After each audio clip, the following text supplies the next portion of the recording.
लगता है कि आरपीआई को 7 सीटें रात को उन्होंने दे देने का निर्णय लिया था, लेकिन जो लिस्ट हमने दी थी तो उसमें एक भी सीट उसमें नहीं थी।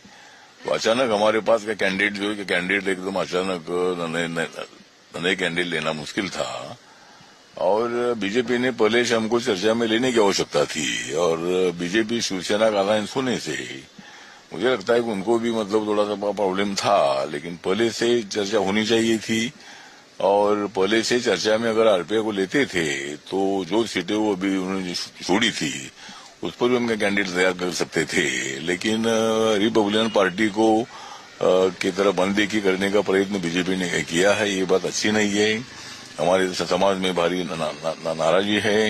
कांग्रेस पार्टी ने प्रकाश आंबेडकर जी को वंचित बहुजन आघाड़ी को 62 सीटें दी है, उससे भी हमारी ताकत मुंबई में ज्यादा है, क्योंकि यहाँ एक बार हमारे 12 कारपोरेटर चुनकर आए थे, एक बार 5 कारपोरेटर चुनकर आए थे। तो मतलब रिपब्लिकन पार्टी की वैसे प्रकाश आंबेडकर का एक भी कारपोरेटर या चुनकर नहीं आया था इतने सालों में।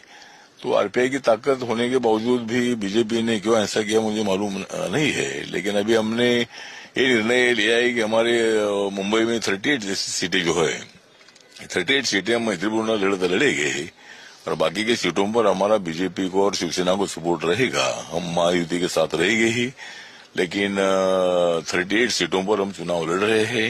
अभी और भी कुछ उसमें बात हो सकती है कि हम ना देखेंगे और लेकिन नाराजगी हमारे समाज में है, कार्यकर्ताओं में भारी नाराजगी है।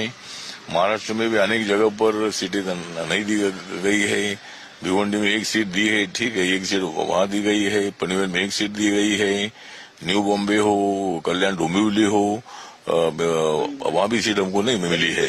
तो इसी तरह मतलब हर जगह पर आरपीआई की तरफ ध्यान नहीं दिया। हमारी अपेक्षा 10-20 सीटों दे तो ऐसा नहीं थी, लेकिन 1, 2, 3, 4 सीटों पर हमें सीटें मिलनी चाहिए थी, लेकिन यहाँ पिंपरी चिंचवड में हमको 8 सीटें मिली है और पुणे में भी 8-9 सीटों पर मतलब हमको अच्छी सीटें मिली है।